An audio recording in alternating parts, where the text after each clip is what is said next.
La pluie martelait les vitres du Penthouse comme un reproche incessant. Et Victor Duval, le magnate de la tech parisienne, serrait les poings sur son bureau en verre fumé. Son fils de 6 mois, petit Alexandre, hurlait dans la pièce adjacente. Un cri strident qui perçait les murs insonorisés et ravageait l'âme de cet homme habitué à dompter des empires. Putain de merde. Tais-toi, rugit-il enfin, balayant d'un geste rageur les dossiers qui s'éparpillèrent au sol. Tandis que son cœur, ce traître, se brisait un peu plus à chaque sanglot. Victor n'avait pas dormi depuis 3 jours. Sa femme, Élise, l'avait quitté 2 semaines plus tôt, emportant avec elle les nuits paisibles et les illusions d'une famille parfaite. Tu n'es qu'un fantôme dans cette maison, Victor. Et ce bébé? Il mérite mieux que tes absences perpétuelles. Avait-elle craché avant de claquer la porte de leur hôtel particulier du 16e arrondissement. Depuis, Alexandre refusait tout, biberon, berceuse, nounou interchangeables. Les pleurs étaient devenus une symphonie infernale. Un rappel cruel que l'argent et ses milliards amassés sur les marchés boursiers et les algorithmes voraces ne pouvaient rien contre le chaos d'un cœur brisé. Il composa le numéro de son assistant. La voix rauque de fatigue. Théo, trouve-moi quelqu'un. N'importe qui. Je paie 50 000 € cash à celui qui fera taire ce gosse pour une nuit entière. Pas de questions. Pas de paperasse. Juste. Silence. Théo, habitué aux caprices de son patron, ne broncha pas. Tout de suite. Monsieur Duval. Je passe des annonces discrètes sur les forums underground. Quelqu'un mordra à l'hameçon.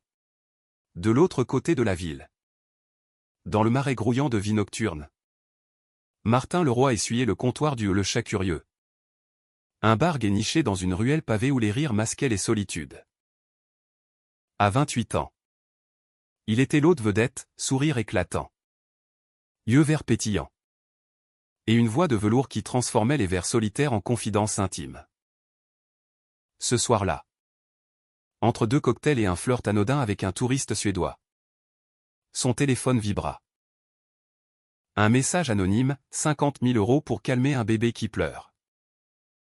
Urgence. Paris Centre. Réponse immédiate. Martin ricana, pensant à une blague cruelle. Bébé? Lui? L'orphelin de province qui avait fui les champs normands pour les néons parisiens. N'avait jamais tenu un nourrisson sans trembler. Mais 50 000 €. C'était la dette de sa sœur. Loyer impayé. Et peut-être un billet pour Los Angeles. Cette terre promise des rêves hollywoodiens qu'il caressait en secret. Pourquoi pas? Murmura-t-il en répondant, je viens. Adresse? Le taxi le déposa devant un immeuble haussmannien qui hurlait la richesse, portier en livrée. Dorure au balcon. L'ascenseur privé le propulsa au dernier étage. Où Théo l'accueillit d'un regard suspicieux. Vous êtes l'hôte du bar?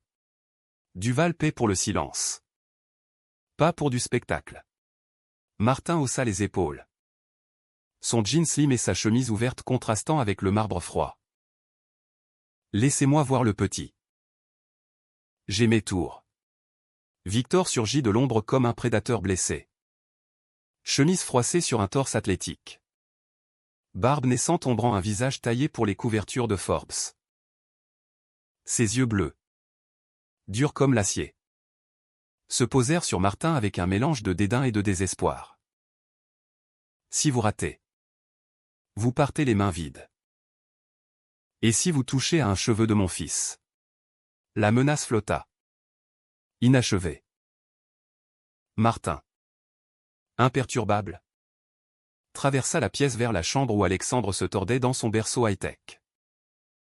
Le bébé, rougeau et minuscule, leva vers lui des yeux gonflés de larmes.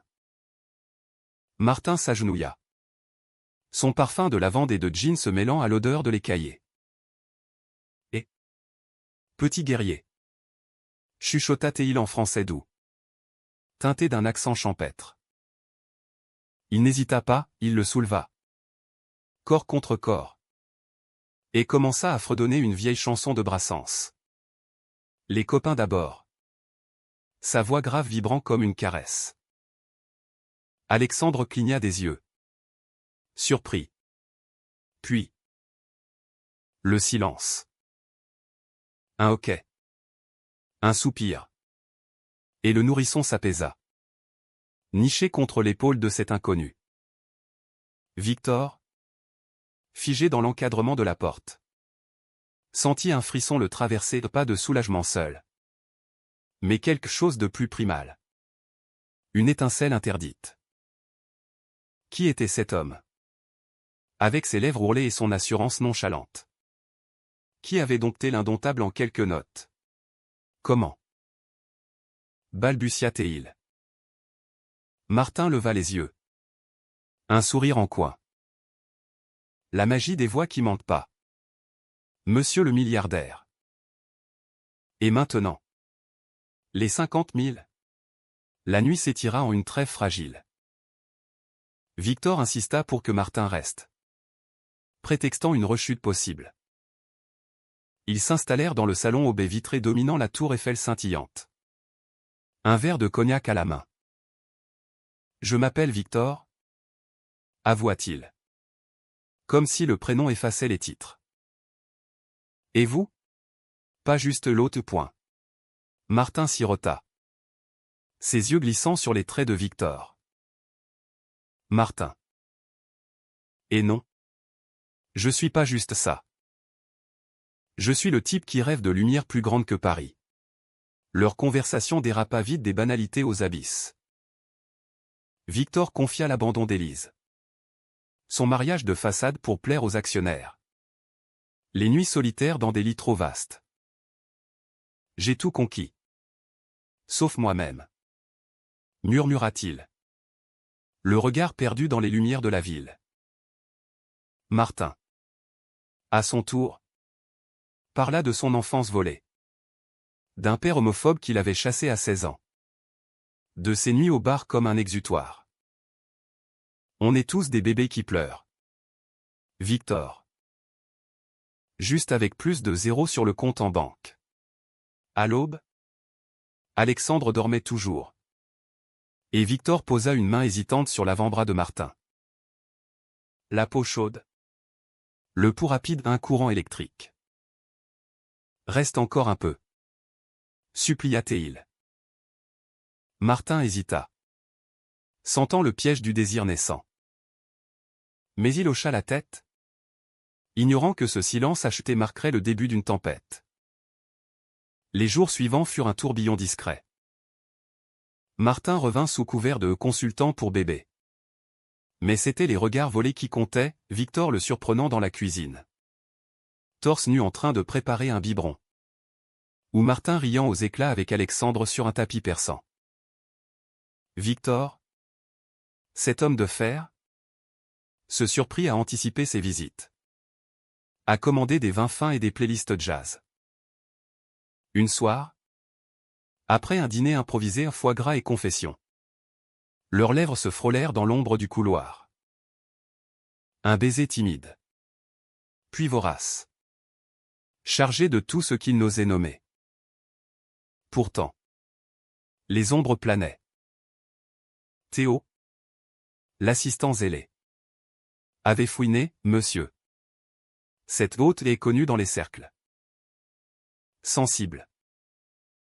Ça pourrait nuire à l'image de Duvaltech. Victor balaya l'avertissement. Mais le doute s'insinua. Et Martin, de son côté, sentait le gouffre, un milliardaire hétéro-curieux. Ou pire, un amant de passage? La romance naissante, si fragile, portait déjà les germes de la trahison. Le printemps parisien explosait en une débauche de couleurs. Mais dans le bureau vitré de Duvaltech, au cœur de la Défense, Victor Duval fixait son reflet dans l'écran éteint, hanté par le goût salé de la nuit précédente. Martin avait quitté le Pentouse à l'aube, laissant derrière lui un oreiller froissé et un Alexandre paisible, mais emportant avec lui une pièce du cœur de Victor, une pièce qu'il n'avait jamais su qu'il possédait. « C'est de la folie » se murmura-t-il, en relisant un email de son conseil d'administration, une OPA hostile en vue. Et l'image de famille parfaite qu'il projetait était son bouclier. Il appela Martin sur un coup de tête, la voix feignant la nonchalance. Le petit a réclamé sa berceuse ce matin. Tu passes ce soir? Un rire léger à l'autre bout, seulement si tu promets pas de me payer pour ça. Cette fois. C'est gratuit. Entre amis. Amis. Le mot piqua comme une épine. Mais Victor s'y accrocha, ignorant le feu qui couvait. Martin arriva avec un sac de croissants tièdes du Marais et une playlist de chansons françaises oubliées. Ils dînèrent sur le balcon, la scène en contrebas comme un ruban d'argent sous les étoiles naissantes. Alexandre, dans son parc, babillait joyeusement, indifférent au drame qui se nouait. Tu sais, Victor, t'es pas fait pour les cages dorées, dit Martin en effleurant sa main. T'as l'âme d'un vagabond, caché sous ses costumes sur mesure.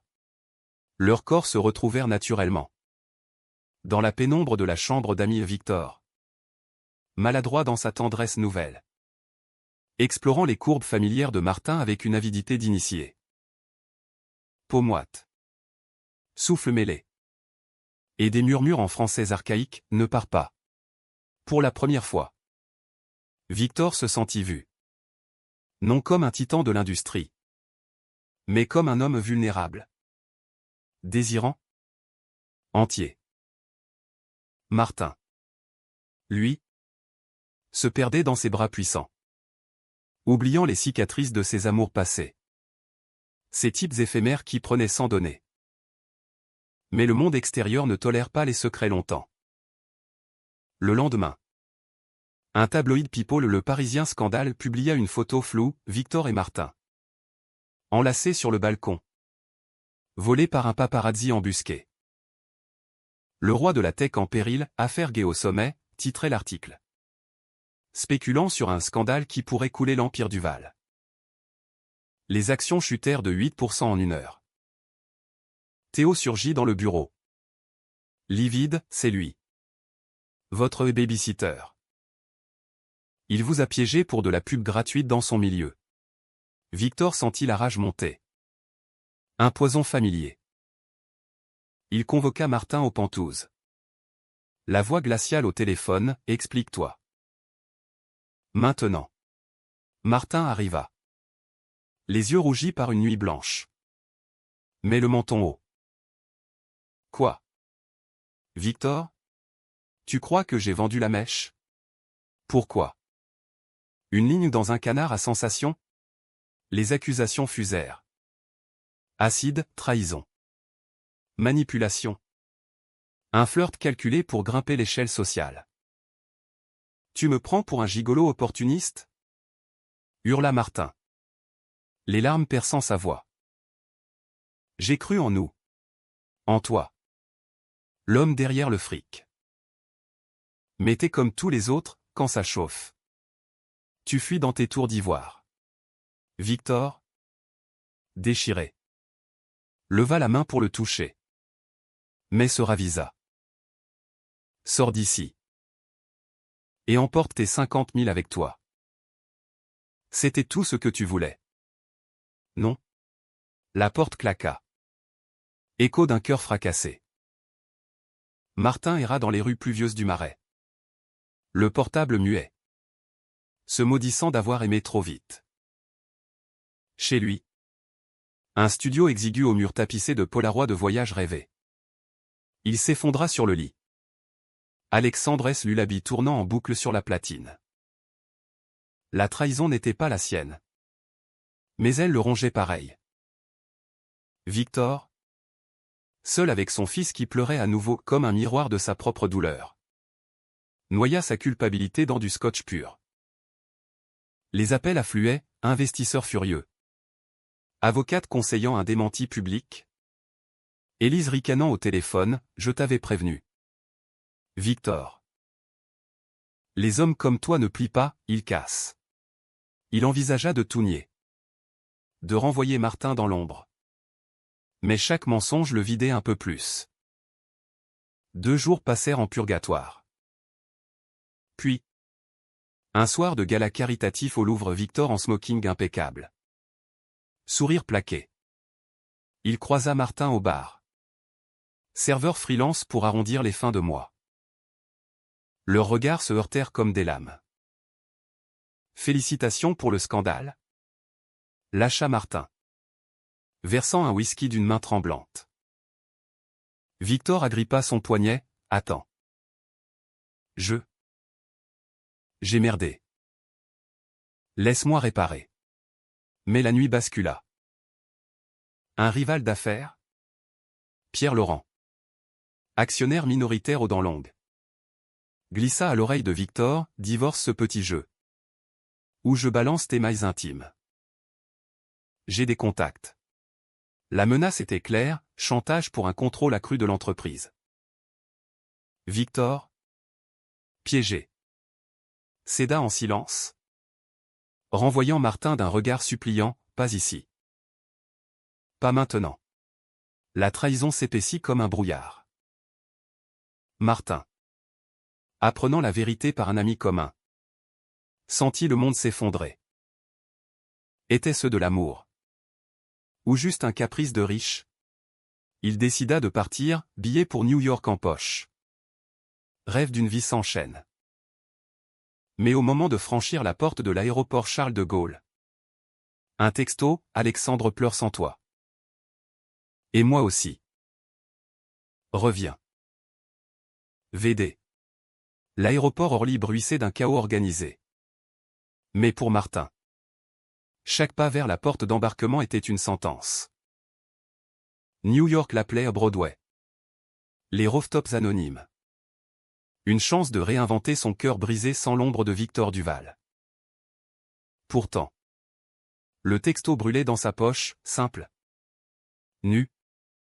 Déchirant. Il s'arrêta net. Valise à la main. Les yeux rivés sur l'écran. Merde. Souffla-t-il.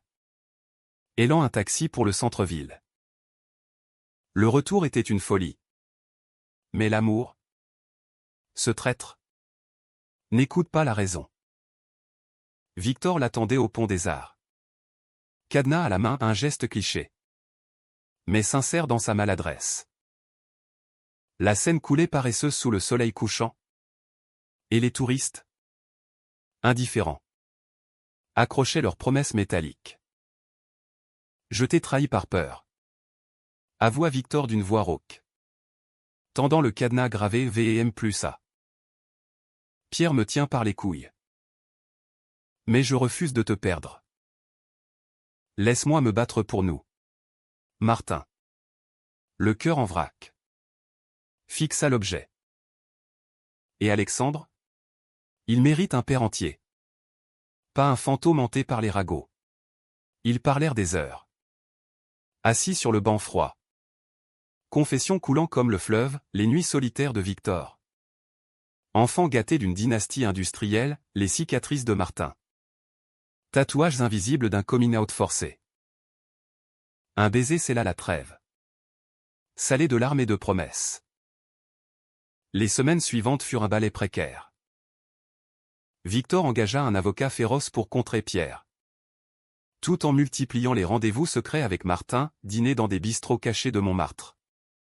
Promenade nocturne au Père-Lachaise où ils évoquaient Oscar Wilde comme un saint patron. Alexandre. Ce petit pont entre eux. Gazouillait de joie lors des visites de Martin. Qui lui apprenait des comptines en anglais. Rêvant déjà d'un futur trilingue. Mais le conflit couvait. Pierre Laurent. Un loup aux yeux froids. N'était pas homme à reculer. Lors d'une assemblée actionnaire au Ritz. Il déballa ses cartes, des photos volées de Victor et Martin dans un parc. Accompagnées de rumeurs amplifiées. Duval Tech ne survivra pas à un patron scandaleux. Sifflait-il en privé. Renonce-t-on au jouet? Ou je déclenche l'hémorragie? Victor? Blême? Sentit la trahison le ronger et non la sienne. Mais celle d'un système qui tolérait l'amour hétéro mais vomissait le reste. Martin. De son côté. Affrontait ses démons. Oh le chat curieux. Les ragots fusaient, le gigolo du milliardaire? Il va se faire bouffer. Un ex-amant? Jaloux? Balança une histoire fabriquée sur un site gay underground, Martin comme chasseur de fortune. Les appels cessèrent, les amis se firent rares.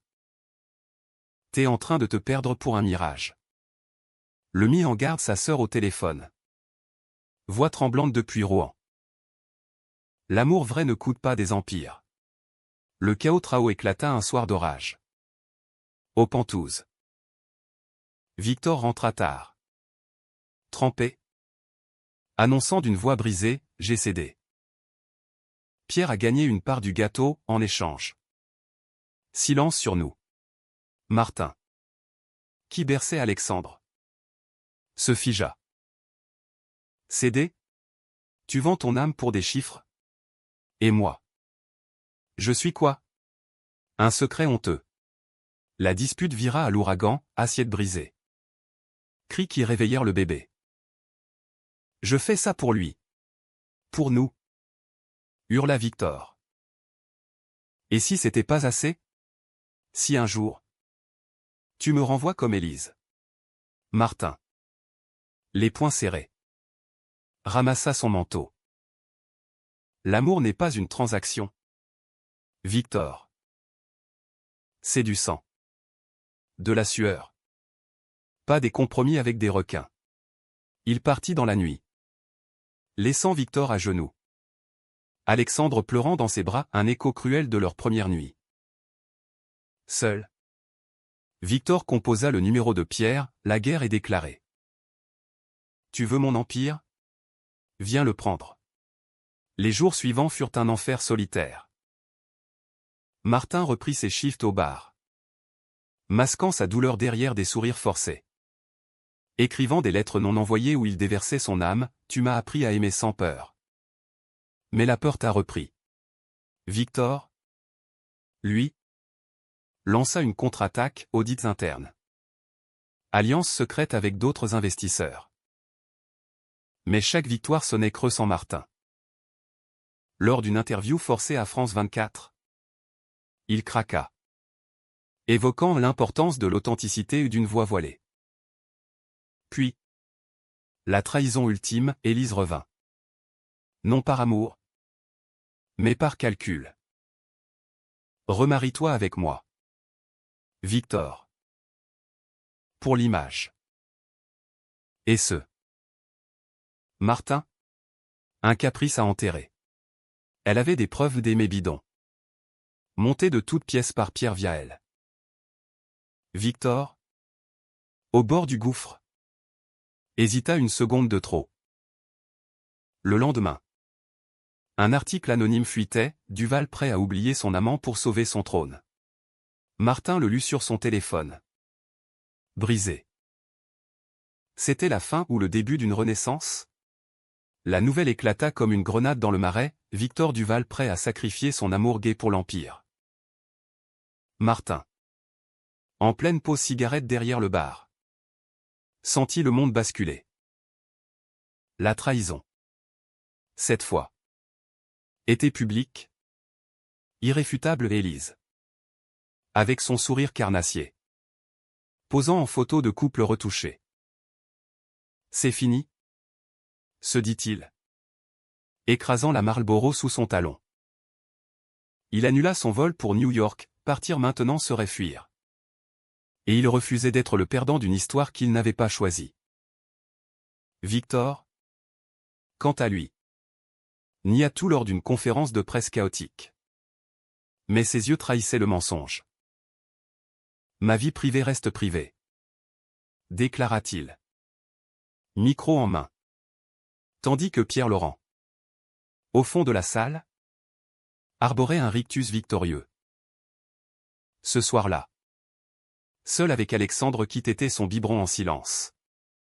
Il pleura des larmes d'homme adulte. Rares et amères. Que ai-je fait? Fiston? J'ai tout gâché pour des illusions.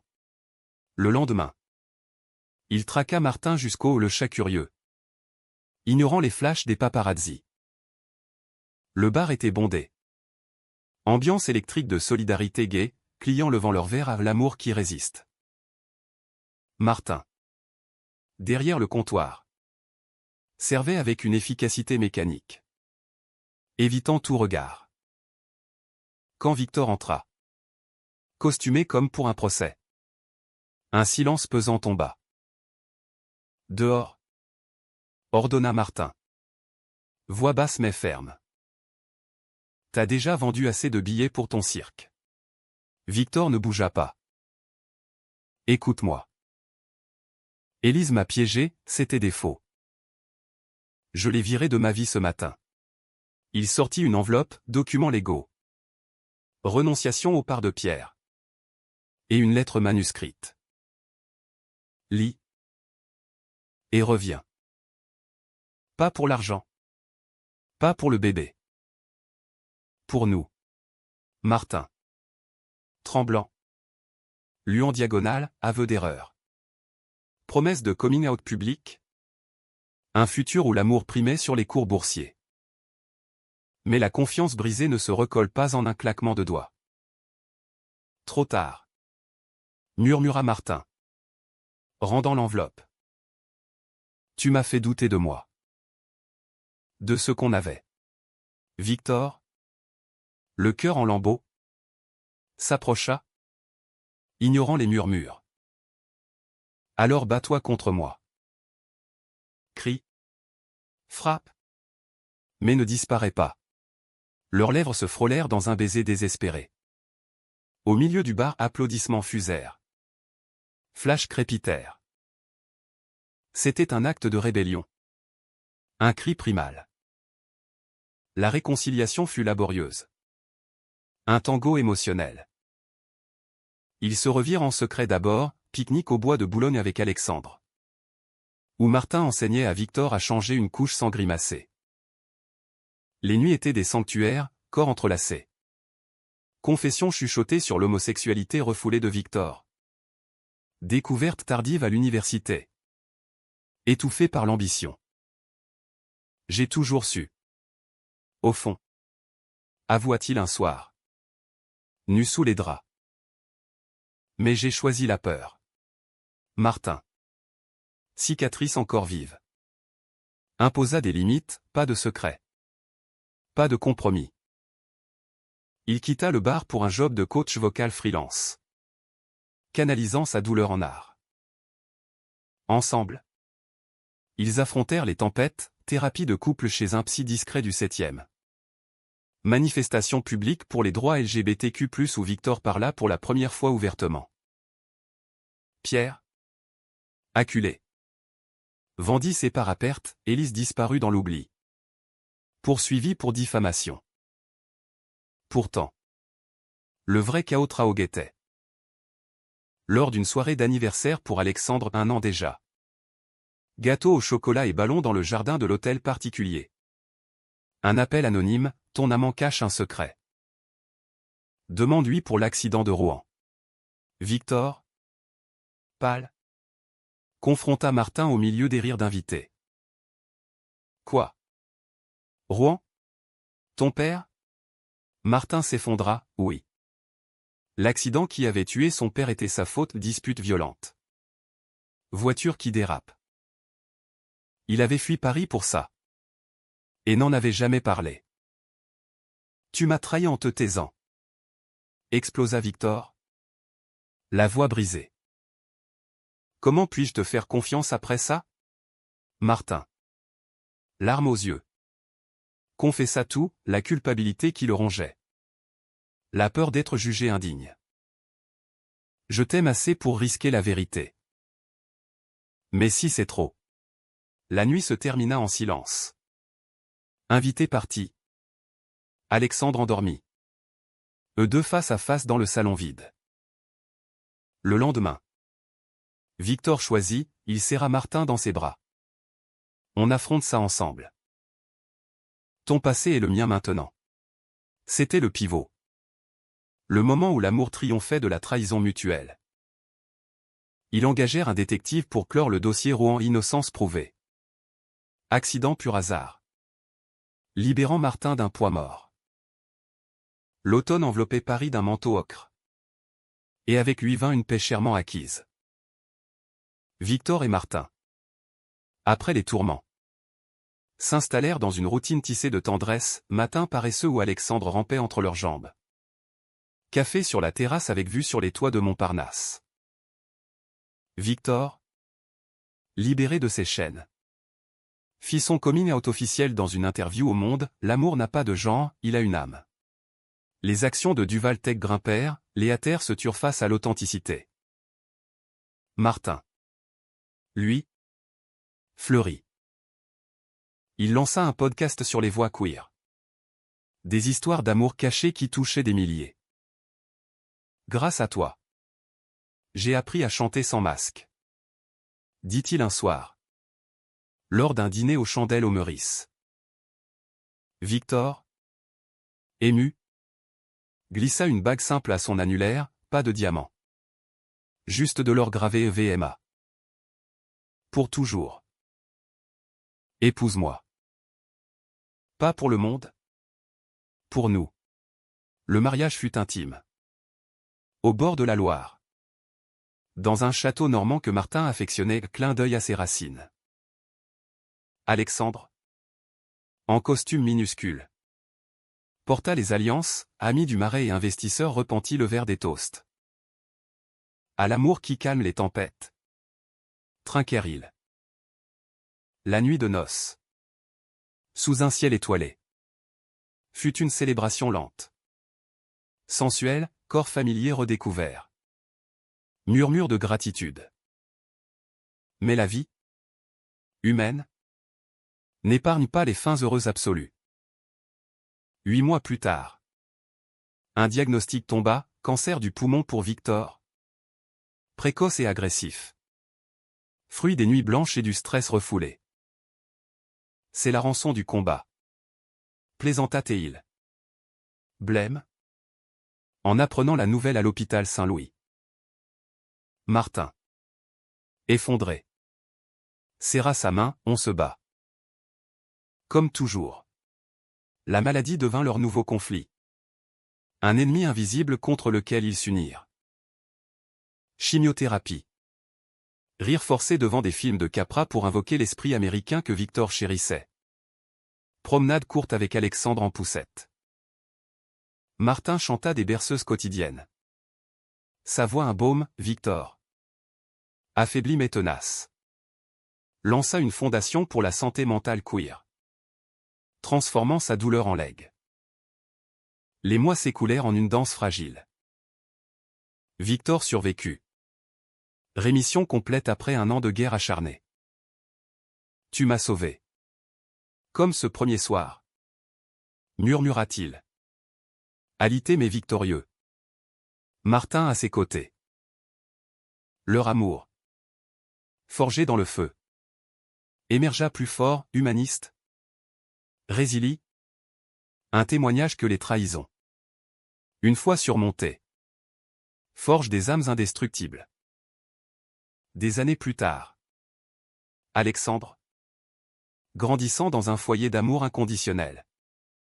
Demanda un jour, Papa Martin. Pourquoi vous avez pleuré ce soir-là? Martin sourit. Échangeant un regard avec Victor. Parce que l'amour. Fiston. C'est comme calmer un bébé, ça demande du cœur. Et parfois. Un peu de magie. Et Paris. Témoin éternel. Continua de briller. Indifférente mais complice.